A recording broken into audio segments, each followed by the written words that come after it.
ایسے بہت سے مسائل ہیں جن کا حل طلاق کو عدالت سے جوڑنا بالکل نہیں ہے۔ ہمارے پاس خاص طور سے مسلم پرسنل لا میں، یعنی جو ہمارا ذاتی قانون ہے، اس میں عدل و انصاف پر مبنی قوانین موجود ہیں، یعنی ایسے قوانین ہیں جو بالکل عدل و انصاف کے ساتھ قائم ہیں، جس میں آسان طریقہ کار رکھا گیا ہے، یعنی آسان طریقہ ہے بالکل، جو آسانی کے ساتھ مرد و عورت دونوں کے لیے عدل و انصاف پر بھی مبنی ہے، یعنی دونوں کے لیے انصاف ہے۔ بس ہاں، عدل و انصاف پر بنائے گئے ہیں، اور ان کی بنیاد، یعنی جو قوانین بنائے گئے ہیں وہ بنیاد ہی عدل و انصاف ہے، عدل و انصاف کو ہی نظر میں رکھ کر وہ قوانین بنائے گئے ہیں۔ بس غور و فکر کی ضرورت ہے کہ اس کو ہم سمجھنے کی کوشش کریں کہ کسی اور طریقے میں نہ صرف مرد بلکہ عورتوں کے لیے بھی وہ آسانیاں نہیں ہیں جو اسلام میں ہیں۔ یکساں سول کوڈ کے سلسلے کے لیے قوانین، اور اس نے یکساں سول کوڈ کے سلسلے کے جو نئے قوانین اور نئی شرائط ہمارے مسائل حل کرنے کے بجائے مزید بری طرح سے مسائل بڑھائیں گے۔ اگر یکساں سول کوڈ کو، یعنی کامن سول کوڈ کو اگر قائم کر دیا جائے تو اسلام نے عورتوں کو جو آزادی دی ہے، عورتوں کے لیے جو آسانیاں پیدا کی ہیں، قوانین، یعنی ہندوستان کے دستور نے بھی وہ آسانیاں اور سہولتیں نہیں دی ہیں، تو مشکلات پیش آ جائیں گی اور بہت سارے مزید مسائل بڑھ جائیں گے۔ اس لیے یکساں سول کوڈ اور اس میں طلاق کو عدالتوں سے جوڑ دینا مسائل کا حل نہیں، اور اس سلسلے میں میڈیا میں جتنی باتیں ہو رہی ہیں وہ یا تو فریب دہی کی کوشش ہے، یعنی دھوکہ دینا چاہتے ہیں اس بات کو پھیلا کر، جس کو ہم نے متعدد موقعوں پر واضح بھی کیا ہے، یعنی بارہا یہ بات آئی بھی ہے اور سب کو معلوم بھی ہے، یا پھر چند نادانوں کی جانب سے یہ جذباتیت کا اظہار ہے، یعنی جو نہیں جانتے کہ اسلام کیا ہے، قانون کیا ہے، اور معاشرتی مسائل سے جو ناواقف ہیں ان کی طرف سے یہ جذبات کا اظہار ہے۔ جذبات یہاں ان کو معلوم نہیں ہے، یا پھر ان کے بھولے پن کا یہ احساس دلا رہے ہیں۔ جذبات اور قانون میں بڑا فرق ہوتا ہے، یعنی جذبات ایک اپنی ذاتی چیز ہے، جذبات میں آ گئے، جوش میں آ گئے، جو بھی بات انہیں سمجھ میں آ رہی ہے وہ کہہ ڈالی، اور حالانکہ قانون سے اس کا کوئی تعلق نہیں ہے۔ اور قانون جو ہوتا ہے سب کے لیے ہوتا ہے، ساری معاشرت کے لیے ہوتا ہے، ساری انسانیت کے لیے ہوتا ہے، اور جذبات اپنے ذاتی ہوتے ہیں۔ تو جذبات اور قانون میں بڑا فرق ہوتا ہے۔ جذبات کی اپنی اہمیت ہے، لیکن عام طور پر جذبات ہوش اور غور و فکر سے عاری ہوتے ہیں، یعنی جذبات وہ چیز ہے کہ جس کے اندر ہوش نہیں ہوتا، خالی ہوتے ہیں۔ عاری کا مطلب خالی ہوتے ہیں، اس کے اندر ہوش نہیں ہوتا اور اس کے اندر عقل کام نہیں کرتی۔ اگرچہ کہ جذبات کی بھی ایک قدر ہے، اس کی بھی ایک قیمت ہے کہ جذبات کی قدر کی جانی چاہیے، اور جذبات کو مثبت بنانے کے لیے ضروری ہوتا ہے، یعنی جذبات کو قابل عمل بنانے کے لیے اور جذبات کو مثبت بنانے کے لیے ضروری ہوتا ہے کہ اس کو ہوش اور غور و فکر کی لگام میں رکھا جائے، یعنی ہوش کے ساتھ ساتھ اگر وہ جذبات ہوں تو پھر وہ قابل عمل ہے۔ اور جبکہ قانون عام طور پر عقل، ہوش مندی اور غور و فکر کے ذریعے وجود میں آتا ہے، یعنی قانون جو بنایا جاتا ہے جذباتی طور پر نہیں بنایا جاتا بلکہ ہوش مندی اور عقل مندی سے بنایا جاتا ہے، اور اس کا دائرہ بیک وقت وسیع بھی ہوتا ہے، یعنی ایک ہی ساتھ اس کا دائرہ بہت کشادہ ہو جاتا ہے، پھیلا ہوتا ہے، تو اور اس کا دائرہ بیک وقت وسیع کا بھی ہوتا ہے اور نازک بھی، یعنی کبھی وسیع ہوتا ہے، بہت زیادہ پھیلا ہوا ہوتا ہے کہ یہ کام بھی کیا جا سکتا ہے، یہ کام بھی کیا جا سکتا ہے، اور کبھی کبھی بہت نازک ہو جاتا ہے۔ جمہوریت کے مسائل میں سے ایک اہم مسئلہ یہ ہے کہ اس میں لوگ جذبات کی بنیاد پر قانون سازی کا مطالبہ کرتے ہیں، یعنی اپنے جذبات کو ظاہر کر کے کہتے ہیں کہ ہمارے اس جذبے کے مطابق قانون بنایا جائے، یہ کہتے ہیں جمہوریت میں۔ اور ان لوگوں کے پیش نظر عام طور پر مسائل کا صرف ایک پہلو ہوتا ہے، جبکہ قانون سازی یعنی قانون بنانا، اس میں کسی مسئلے کے صرف ایک پہلو پر نہیں بلکہ تمام پہلوؤں پر نظر رکھنی ہوتی ہے، یعنی ساری چیزوں کو دیکھنا پڑتا ہے، پھر اس کے بعد قانون بنتا ہے۔ جمہوریت میں عام طور پر جو قوانین عوامی دباؤ کے نتیجے میں وجود میں آتے ہیں، یعنی ایک مسئلے کو حل کرنے کے لیے جو قانون بنایا گیا تھا اس سے دوسرے مسائل پیدا ہو جاتے ہیں، اور پھر وقت گزرنے کے ساتھ یہ اندازہ ہوتا ہے کہ پہلے ایک طبقے کے ساتھ انصاف کے لیے، یعنی جب جذبات پر اگر قانون بنایا جائے تو یہ بات پیش آتی ہے کہ بعد میں یہ بات سمجھ میں آتی ہے کہ پہلے ایک طبقے کے ساتھ انصاف کے لیے جو قانون بنایا گیا تھا اس سے انصاف کے تقاضے پورے ہونے کے بجائے دوسرے طبقات کے ساتھ ناانصافی ہو رہی ہے جذبات پر اگر قانون بنایا جائے تو۔ لہٰذا اب اس میں تبدیلی کی یا دوسرا قانون بنانے کی ضرورت ہے، یعنی جب جب جذبات پر قانون بنایا جائے گا تو پھر ہر مرتبہ ایک نیا قانون بنایا جائے گا۔ اگر جو قانون بنایا جا رہا ہے اس کو پہلے ہی سے ہوش مندی اور عقل مندی کے ساتھ اگر بنایا جائے اور سارے پہلوؤں کو سامنے رکھ کر اگر بنایا جائے تو بار بار قانون بنانے کی ضرورت ہی نہیں پڑتی۔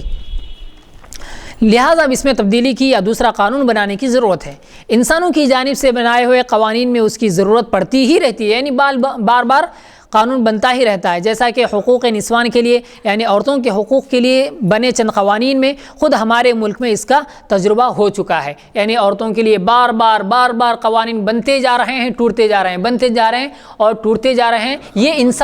انسانوں کے بنائے ہوئے قوانین میں انسان قانون بناتے جا رہے ہیں اور پھر وہی قانون چند دنوں میں پھر توڑ دیا جا رہا ہے، پھر ایک نیا توڑ دیا نہیں جا رہا ہے بلکہ خود ٹوٹ رہا ہے۔ مسائل اور حالات ایسے آ رہے ہیں کہ وہ خود ٹوٹ رہا ہے۔ یہ انسان کا بنایا ہوا قانون ہے، لیکن شریعت کا اور اللہ کا جو قانون بنایا ہوا ہے مسلم پرسنل لاء کے تحت، جس کو ہم نے لوگوں کے سامنے ظاہر کیا ہے، وہ تبدیل ہونے والا نہیں ہے، تا قیامت وہ تبدیل نہیں ہو سکتا، کیونکہ وہ انسان کا بنایا ہوا نہیں ہے۔ وہ قانون یعنی مسلم پرسنل لاء بورڈ کے تحت ہم نے جو قانون بنایا ہے، اس شریعت کی نظر میں، اسلام کی نظر میں، اللہ کو جو پسند ہے اس کی نظر میں جو ہم نے قانون بنایا ہے وہ کبھی بدل نہیں سکتا، کیونکہ قیامت تک وہی چلے گا، وہ اللہ کا قانون ہے۔ الحمدللہ مسلم پرسنل لاء اس طرح کے ظلموں اور ظلمات سے پاک و صاف قانون کا مجموعہ ہے، اس لیے اس میں کسی تبدیلی کی ضرورت نہیں ہے۔ ہاں، خود پرسنل لاء ہی میں شریعت کے دائرے میں رہ کر اور قرآن و حدیث کے منصوص یعنی جو نص سے ثابت ہیں مسائل، یعنی قرآن سے بالکل ظاہر ہے، حدیث سے بالکل ظاہر ہیں، یہ مسائل میں تبدیلی کیے بغیر کسی طبقے کے ظلم و زیادتی کو ختم کرنے قانون میں اضافے کی کوشش کی جا سکتی ہے، اور ایسی کوشش کی شریعت میں ہمیشہ گنجائش ہوتی ہے، یعنی جو نص سے ثابت ہیں اور قرآنی عبارت سے، حدیثی عبارت سے جو ثابت ہیں، ان میں مسائل کو حالات کے اعتبار سے بدل دیا جا سکتا ہے، لیکن حتی الامکان اسی پر عمل کرنے کی کوشش کی جاتی ہے اور عدل و انصاف کے پہلو کو قائم رکھا جاتا ہے۔ اور الحمدللہ ہمارے علماء کرام اور مفتیان کرام اور باوقار دینی جماعتیں جیسے جمعیت علماء ہند اور مسلم پرسنل لاء بورڈ اس کے لیے محنت کر رہے ہیں، یعنی بہت ساری تنظیمیں ایسی ہیں جو اس بات کو، اس کے علاوہ بھی بہت ساری ایسی تنظیمیں ہیں جنہوں نے اسلام کی حفاظت کا بیڑا اٹھایا ہے اور مسلمانوں کو شریعت پر برقرار رکھنے کا بیڑا اٹھا کر انہیں شریعت کی نظر میں ایک صف میں کھڑا کر دیا ہے، یعنی ایسی بہت ساری جماعتیں ہیں جو اسلامی قوانین کو برقرار رکھنا چاہتی ہیں۔ الحمدللہ یہ اللہ کا فضل ہے مسلمانوں پر، لیکن خود حکومت ان مثبت کوششوں کا ساتھ نہیں دیتی ہے، حالانکہ حکومت کا بھی اس کے اندر فائدہ ہے۔ اگر مسلمان اپنے مسائل مسلم پرسنل لاء بورڈ کے تحت اگر مکمل کر لیں اور اپنے فیصلے اس کے تحت کر لیں تو اس کی عدالت کا اور کورٹ کا وقت بچ جائے گا اور ججوں کو پریشانی نہیں ہوگی، جو لوگ فیصلہ کرنے کے لیے بیٹھے ہوئے ان کو پریشانی نہیں ہوگی اور مقدمات کم ہوتے رہیں گے۔ لیکن خود حکومت ان مثبت کوششوں کا ساتھ نہیں دیتی اور اس دغلی پالیسی کو چھپاتی ہے، جس کے تعارف کے لیے خود ایک مستقل مضمون کی ضرورت ہے۔ اس وقت ہمارے لیے زیادہ اہم کام یہ ہے کہ ان دینی جماعتوں کے دست و بازو بن کر، یعنی ان کی طاقت اور قوت بن کر، ان کا ساتھ دیتے ہوئے مسلم پرسنل لاء کی حفاظت کے لیے محنت کریں اور اس بارے میں کوئی کوتاہی نہ کریں اور کوئی کاہلی اور سستی نہ کریں۔ اور دوسرا اہم کام یہ ہے کہ اپنے نزاعات یعنی اپنے لڑائی اور جھگڑوں کو محاکم شرعیہ سے رجوع کر کے حل کریں، یعنی جو شرعی عدالتیں ہیں اور شریعت کی جو دارالقضاء ہیں اور دارالافتاء ہیں وہاں پر جا کر اپنے مسائل کو حل کریں، اپنے مقدمات کو اور اپنے کیسوں کو حل کریں، نہ کہ کورٹ جائیں تاکہ اپنا وقت بچا سکیں اور اپنے شریعت کے مطابق اپنا فیصلہ ہو سکے۔ اپنے نزاعات کو مزید الجھانے کے لیے عدالتوں میں نہ جائیں، کورٹ میں نہ جائیں تاکہ وقت بچ جائے اور اپنی پریشانیاں کم ہو جائیں۔ وہاں ہمارے مسائل حل نہیں ہو سکتے۔ ہمارے محاکم شرعیہ یعنی جو دارالقضاء، دارالافتاء اور جو اسلامی تنظیمیں ہیں، دینی تنظیمیں ہیں، دارالافتاء یعنی جہاں پر آپ کو قرآن اور حدیث کی نظر میں جو فتویٰ دیا جاتا ہے، جو حکم دیا جاتا ہے، یہ دارالافتاء ہے۔ اور دارالافتاء یعنی جہاں پر فتویٰ دیا جاتا ہے، جہاں پر آپ کو آپ کی زندگی کے متعلق مسئلہ بتایا جاتا ہے، وہ کبھی کوئی اپنے ذاتی طور پر اپنے دل سے، اپنے خیال سے، اپنی رائے سے کوئی مسئلہ نہیں بتاتا، بلکہ جو بھی مسئلہ بتایا جاتا ہے وہ قرآن سے بتایا جاتا ہے، حتی الامکان قرآن سے بتانے کی کوشش کی جاتی ہے، اور اگر قرآن میں اس کا صرف اشارہ ہو اور اس کی تشریح، اس کا خلاصہ حدیث میں ہو تو حدیث کا حوالہ دے کر وہ مسئلہ بتایا جاتا ہے۔ یہ ہے ہمارے دارالافتاء۔ تو دارالافتاء اور دارالقضاء میں بھی کبھی اپنی مرضی کے مطابق فیصلہ نہیں کیا جاتا۔ ہمارے محاکم شرعیہ مظلوموں کی داد رسی کے لیے عدالتی نظام سے زیادہ مؤثر کردار ادا کر رہے ہیں، یعنی مسلمانوں اور کوئی بھی مذہب کا انسان ہو اور آدمی ہو تو ہر انسان کے لیے ہمارے اسلامی قانون میں عدل و انصاف کا جو پہلو ہے اس کو سب سے پہلے رکھا گیا ہے، اس کو بنیاد بنایا گیا ہے۔ اگر کوئی دوسرے مذہب کا بھی آدمی آ کر ہمارے پاس اپنا مقدمہ دائر کرتا ہے تو ہم بھی اپنے دیے ہوئے اور اسلامی قانون کے مطابق اس کے لیے عدل و انصاف کا ہی فیصلہ کرتے ہیں، اور ہمارے اس قانون سے لوگوں کو فائدہ ہی ہے نہ کہ نقصان، اور ہماری عدالتیں بہت زیادہ مؤثر یعنی اثر رکھتی ہیں اپنے اندر۔ اللہم وفقنا لما تحب و ترضى، آمین یا رب العالمین۔ اللہ رب العزت سے دعا ہے کہ اللہ تعالی ہم سب کو عدالتی پریشانیوں سے بچائے اور اپنے مقدمات دارالقضاء میں، دارالافتاء میں پیش کرنے کی توفیق عطا فرمائے، اور ہم سب کے ذہنوں میں شرعی قانون کی اہمیت ڈال دے، اور ہم سب کو اللہ رب العزت کورٹ کی اور عدالتی پریشانیوں سے محفوظ رکھے، اور اسلام میں جو امن ہے اور جو اسلام میں سلامتی ہے وہ سلامتی اور امن کو برقرار رکھے، اور اللہ تعالی ہم سب کو مامون بنائے۔ اللہ رب العزت ہمارے اس مضمون کو اسلام کے خلاف جو سازشیں ہو رہی ہیں، اور اسی طرح اسلام کے خلاف جو سازشیں ہو رہی ہیں دن بدن، لمحہ بلمحہ، مختلف طریقوں سے، جسمانی طور پر، روحانی طور پر، ان مسائل کو لے کر، اور اسی طرح اسلامی قانون کو بگاڑنے کے اعتبار سے اور اپنا قانون نافذ کرنے کے اعتبار سے یہودیوں کی پیروی کرتے ہوئے، عیسائیوں کی پیروی کرتے ہوئے،